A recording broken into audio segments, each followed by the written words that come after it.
Absolutely. We're back. We are back live with LaTice. Hey. How you doing, LaTice? I'm doing well. Comedian from South Jersey. Yes, Jersey in the house. Have you always been in South Jersey? Born and raised. Out west or out this area? Right here. Wow. Really, like, I grew up in Lindenwold area, Laurel Springs, Sicklerville. Oh, okay. So like by Marzell. Mm-hmm. Yeah, we're right. He's in Medford. I'm in Marlton. Yeah, so okay. Literally, we're neighbors. Wow, very cool. Yes, we met around the same time. We've been doing it around the same time. We cool. met at Brad Trackman's Philadelphia Comedy College back in the day at Helium, as a matter of fact, and we've been friends ever since. What is that, like a class? It was a class, yeah. Comedians? Yeah, and I had just started. It was back in 2009. That's when I started, January 14th to be exact. But I took the class in February of that same year, and I had already been doing mics and stuff, and I was like, well, let me get the particulars. Like, as I fell into it. I fell into stand-up, and it was weird how it happened, but yeah, so when I got a chance to get up on stage at a mic, I was just like, this is amazing. Like, I just could not get over people were laughing at things that I wrote.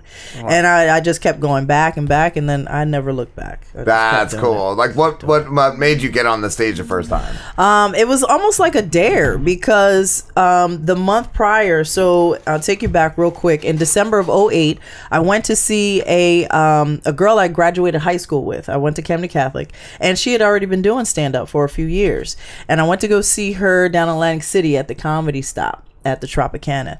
And after the show, I met another comedian from Philly. His name is Coleman Green, who's going to be on my birthday show this weekend, as a matter of fact. This weekend? And happy birthday. Yeah, thank you. This Sunday I'll be at LaTice, but we'll talk about that more.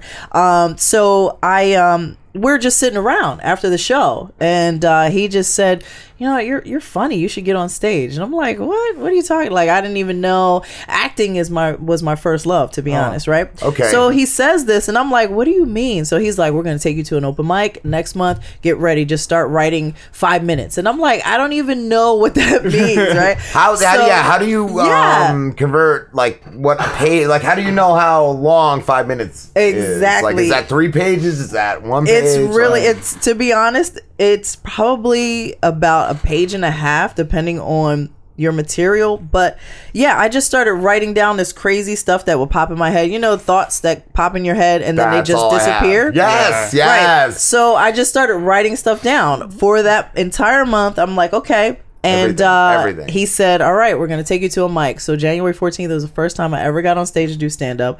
I ended up probably doing closer to like 7 or 8 minutes because they let me go. Cool. And then after I got off stage, the host was Pat O'Donnell, who I love. And he was like, LaTice, is this right? This is the first time you've ever gotten on stage? I was like, yep. He was like, give her another hand. That was amazing. And I'm like, okay. So I just started coming back and going back every Wednesday, right? Okay. So a few weeks later, the same girl, she hits me up and is like, the owner of the club wants to know if you want to do a guest spot. And I'm thinking, yeah, right. Stop lying. Like, stop playing. She goes, no, I'm going to forward you the email. You can correspond with him that way. I get the email.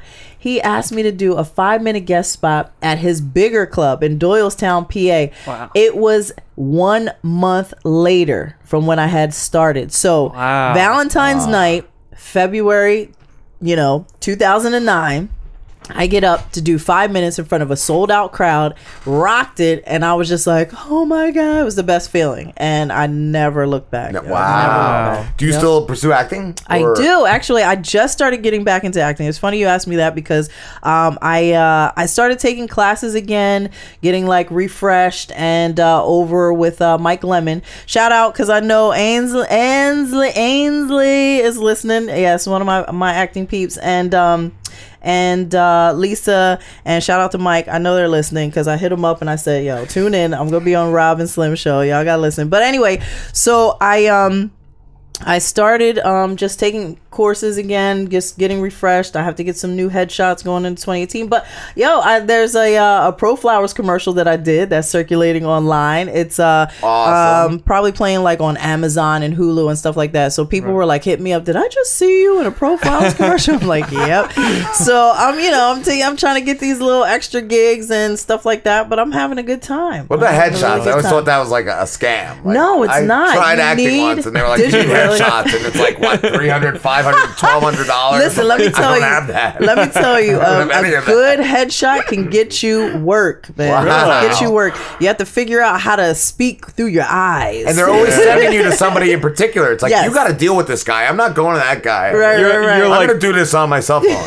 Like, your friend who has that's what I was gonna say. Your friend who has an expensive camera and took like photography can't do it for you. This like, guy. Yeah, no, you're getting money out of this. Like, if they can take a good one with an iPhone, then you're good. That's a good start because a lot of things is digital now anyway. A lot of things are digital, but I'm getting new headshots. I am going to this really good photographer who specifies with actors, so I can get the look that I'm going for specifically for acting. Like I have a lot of headshots, but they're all from comedy. You know what I mean? So I'm like, it's different. It's a different avenue.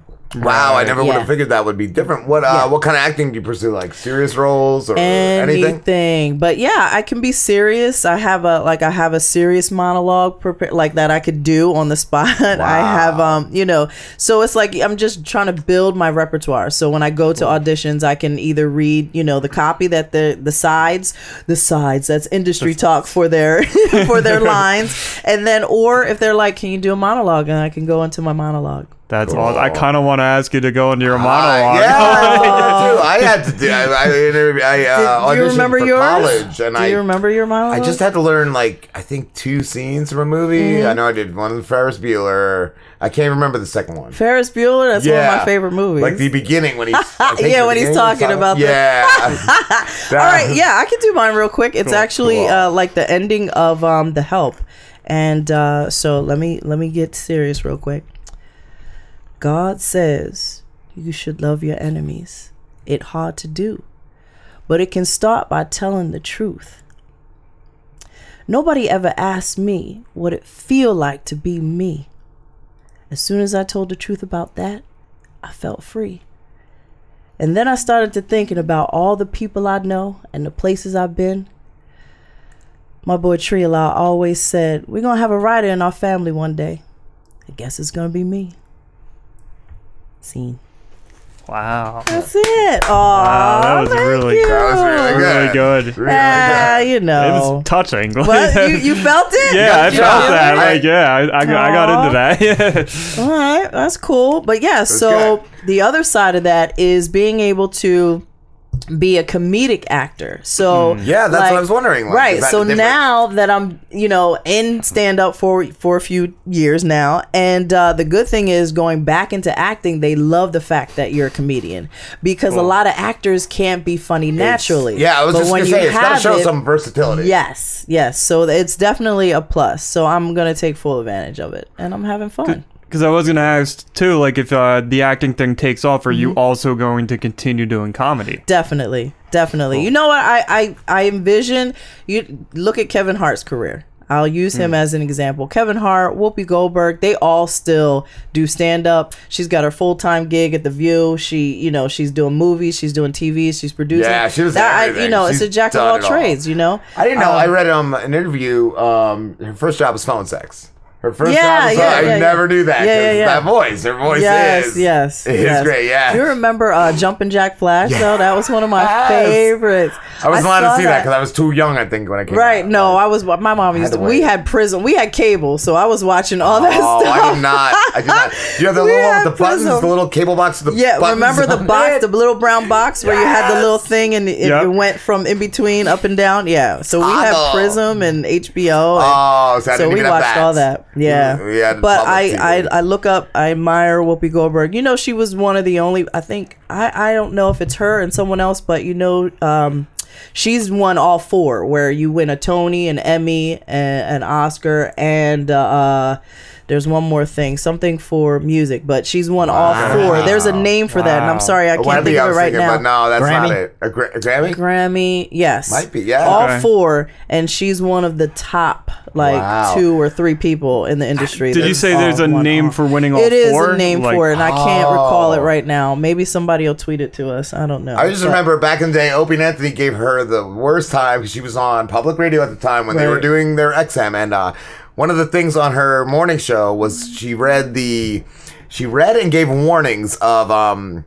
sunscreens, and they gave her the hardest time. They really busted her chops. Really? And she came in live. One day they were doing the show, in the middle of doing the show. Yeah. Somebody was like, Whoopi's here to see you. And they were like, oh shit, she's gonna fucking go off on us. She's gonna go off on us.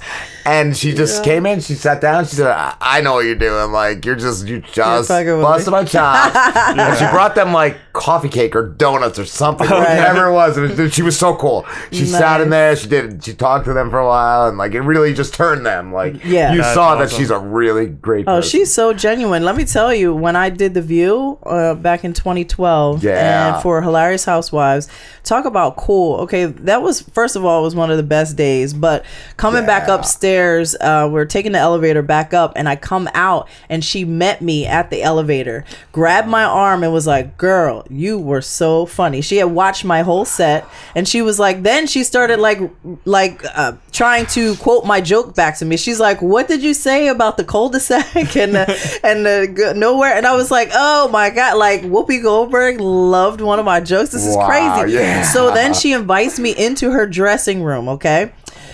When I walked in, guys, all I saw, there were just shelves from floor to ceiling, shoes.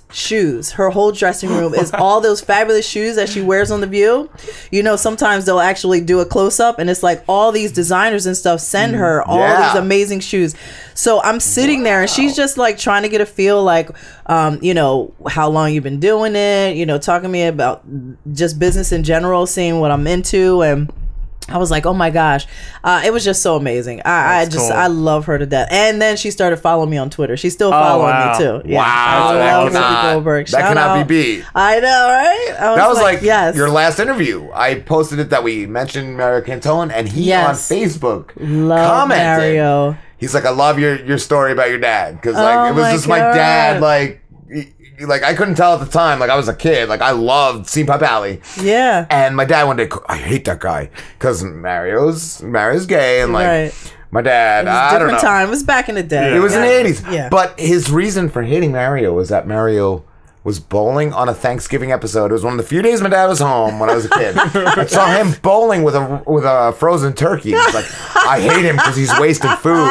My dad was... Oh, gosh. That's hilarious. Mario must have watched it and commented that he loved the story. That's awesome. Definitely a dad thing to say. Oh, yeah. He's wasting food. He's wasting food. Dude, I was not... with a turkey. I wasn't allowed to leave the table until my plate was gone. Right, that's right. Yeah. Do you know how many people you can feed in China with that turkey? Yep, I have to say... People are dying in Japan for Right. this. And you would feel bad if you wasted food. Like, you're so stuffy. You're like, I can't waste this food. I still do it. I'll eat my kids. Like, the stuff they won't eat, I'll eat it. As long as I haven't taken a bite out of it. That's how moms get fat, though. I had to stop doing that because I'm not going behind with chicken nuggets and stuff like that. I can't do it. Chicken nuggets, that's how you get a little swole. I saw there was a study when I had kids. I remember there was a study that came out that said parents are heavier than people that don't have kids because of that. Because they're like, all right, you're not gonna eat that. I'm like, oh, you're gonna finish that fry? Give me those French fries. You start eating their stuff right off their plate. Like, I was still eating it. Nah, shut up. Let me get that.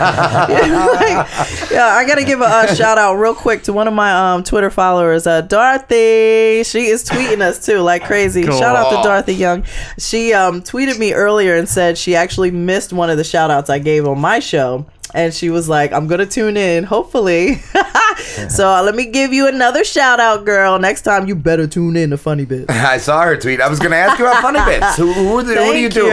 Okay, so it's myself, and I just have one co-host, Carl Rogers, another comedian from South Jersey. And we met each other years ago, and we just reconnected. Originally, the show was me and another female comedian, but she moved out to LA, so I had to find a replacement. And then I was like, you know what? Maybe I don't have to do the whole girl power thing, but you know, I'm enough woman for everybody. So I brought in Carl, and it's a weekly show. We do it over on wildfireradio.com. We have so much fun, and you know, go check us out. It's every Thursday, which we don't say. We say Friday Eve. So it's every Friday Eve, 6:45 to 7:45 over at wildfireradio.com, and it's Funny Bits Radio Show. So check us out, man. It's live? Yes. Cool. We do it live. And is it just you guys like bullshitting back and forth? Yeah, and we bring in other comedians. We'll have a guest in every now and then, but it's really like us, like how it's so funny because you were like celebrity news. I do like celebrity birthdays, and then I do my pet peeve was national something day. You know, every day is a national something day. There's an actual Pop-Tarts. calendar online that you can get a list of this bullshit, right? So it started as a pet peeve, and now every week I have to say what national day it is. So I do. Some of them are multiples too. Some of them are like. There's like seven or eight sometimes on one day. And I'm like, really? Do we have to have National Kangaroo Day and National Carry Your Purse Day? I don't understand. But it's crazy. So, and then I always give Friday too, because the way our show is, it's later in the evening. So then I give everybody a head start on Friday that they can take advantage of whatever national day it is. So it's is there every day is a national day? Every day, wow. man. Every day. Every day. Go to Google and Google it, National Day, and a whole calendar pops up. I want to know how good are you? Do you know what today is? No, I did not Google it. I should have looked, right? I did not look. I only look for Thursdays and Fridays. We got to start doing that. Gosh. You can take Slim Celebrity News. We can do that. Right. I told you I'm stealing that theme song though. That shit was hot. That was I love it. TMZ actual like music. Is it really? Yeah. I love TMZ that. music. I love that. That's so funny. But yeah, I just do birthdays, and then we talk about, and then it's like hot topics type of thing. And then when the comedian's on, I like to do a segment called Road Stories, so they can tell like a crazy or outrageous story that's happened to them traveling to a show or during a show or after a show, and then give them time to promote what they need to promote, and then we do our thing. I had that. I was gonna ask what the craziest thing you've seen. Oh my gosh, was. Craziest thing. There's been a lot actually. It's funny, and I didn't think you were gonna ask me this question, so I'm not like. It's one of my I have go-tos to think about it. No, it's a comedians. good question. It's definitely a good question. I'm searching my mind right now. Probably the craziest thing. I love telling this story. This is one of my top stories. Okay, so a few years back, and I'm going back probably like 4 or 5 years. I had a show out in Carbondale, PA. Right now, it was 3 hours from my house in Jersey. So I did this long. That's one way. Did this long ride up. Wow. So the show was great. I was actually on. There's a comedian, Liz Russo, Adam Lucidi, and Keith Purnell, and myself. We were all on the show. It was great. It was like a small little theater type of thing. But when you walked in originally, it's like a bar, and then they had a separate room where it was like this little theater, like built, like little sets, right. And it was really cool. But it sat like a good. Maybe it was like 100 people, which was great. So we rock out the show. Now, one of my closers, I always talk about a threesome, and it's always 2 guys. That's one of the punchlines. This punchline is 2 guys, and my husband wasn't even invited. That's part of the joke, right? So after the show, though, these 2 lesbians come up to me, and it's like, listen, we know you have a far drive. You can crash at our place if you want to. I'm like, ladies, this is not the threesome I was talking about. This is not like, I like y'all, but I'm just not gonna do that, right? Yeah. So, they're laughing and stuff, but they would not let up. So they were like, "Are you sure?" And then there was another couple that was like, "You can sleep on our couch if you want to." I was like, "I think y'all just want to kidnap a black comedian and keep him up in Carbondale." Did they have fingernails on their pointer and middle fingers? No. That's how I heard you spot a lesbian. Really? They don't have those fingernails. No. They'll Oh, have right. the rest of the finger. That is so funny. The rest of the hand are regular, but yeah, those 2 fingers, they don't have fingers. Well, you gotta, it's for pleasure purposes. Yes. But yeah, so that's probably the wildest. I was propositioned. Wow. And by 2 lesbians, which is fine. I'm cool. Yeah. But I was like, I'm gonna go home to my husband. Thanks. So the joke was about 2 guys, not 2 girls. right. Yes. I'm like, hello, Guys, you weren't listening. You weren't listening. Like, they were like, oh, she'll go for anything. One of us is the guy. Oh gosh, you're a mess. Oh lordy. Where do you primarily perform, LaTice? All right, so Philly, New York, I travel AC? those places, all those places. Wherever I am asked to get on stage, I go. So, Cool. like my LaTice show that's coming up, that's in Philly, and that's a bi-monthly that I've been doing, that I started up.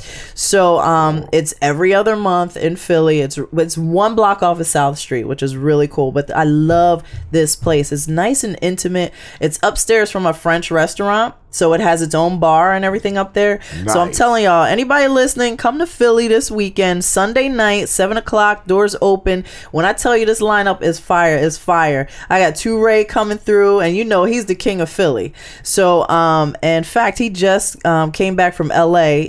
He got to film, he's with NBC, a new show called Take My Shot or something like that. So that'll be coming up. But he's doing major things. Anyway, he's been on Def Jam. He's been on all that stuff. So when I tell you I have this crazy lineup, but because it's my birthday show, I have a lot of people who are gonna just pop in, do like quick sets. I'm not even gonna do much on stage. I'm gonna get up, but the whole thing behind this is my whole workout reveal. So when I started promoting the show, I said I am going to be X amount of pounds lighter.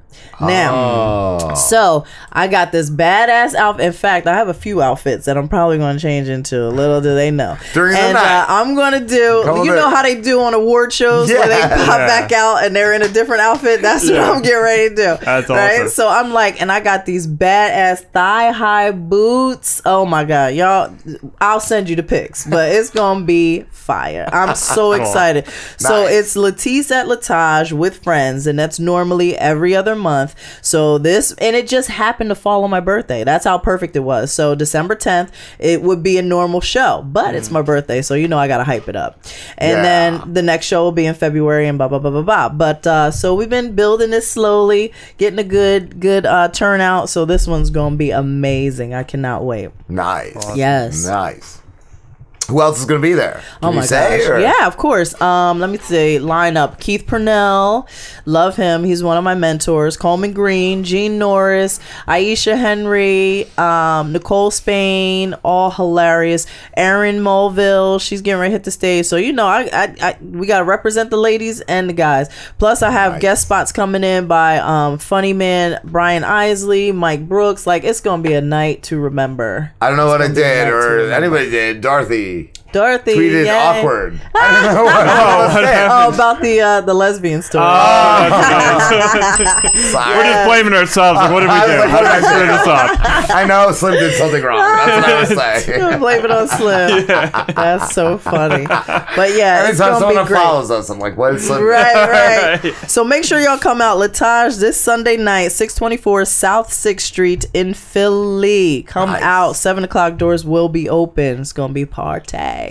And I'm gonna be drunk all weekend. The party starts Saturday night, and it's just gonna go right into Sunday.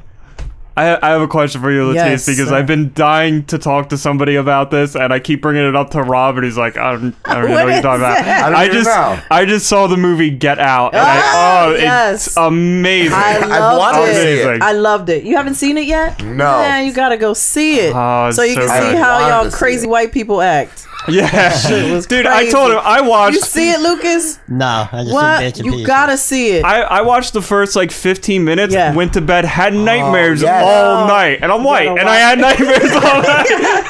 You're like, this shit is real. You're white in your dreams. Yo, shout out to Jordan Peele. Killed it. When I say killed it. I was thinking like he said I saw Peele's movie. I was thinking like, oh, you saw comedy, like you saw Key and Peele the movie. Like, so freaking good. You gotta see it. I've wanted to. So did you finally you watched the whole thing I did through? watch the whole. Oh, I loved it. Yeah, it's so great. Loved it.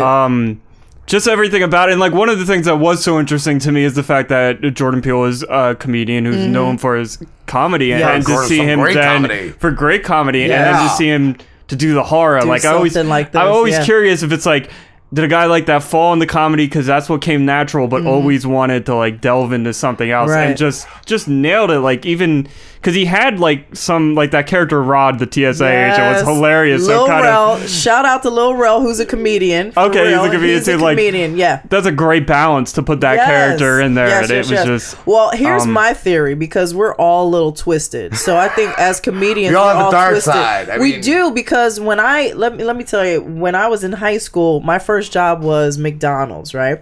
Mine was I started there when I was 15, right? God damn. We got a call. Damn. Nice. Robin Slim Show. Hey, what's up, guys? Hi, who's this? Mike Ricka in the house. Mike, could you call us in about 4 minutes, bro? You got it, man. Thank you, brother. Thank you, brother. We're just wrapping up. We'll be back. No worries, man. You got it. Bye. Thank you, brother.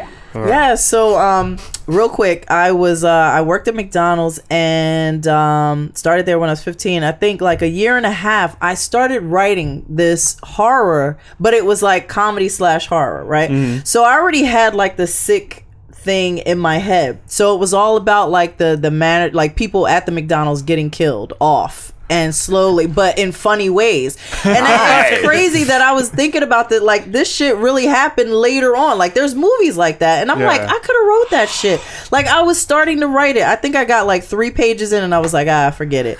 But, because I was fucking lazy then. But I'm like, as a kid, I was like, I could see it. Like, I had somebody, like, they found a head in the ice machine, like in the ice bin where we had to go. Yeah. Like, I was really, but I think Jordan...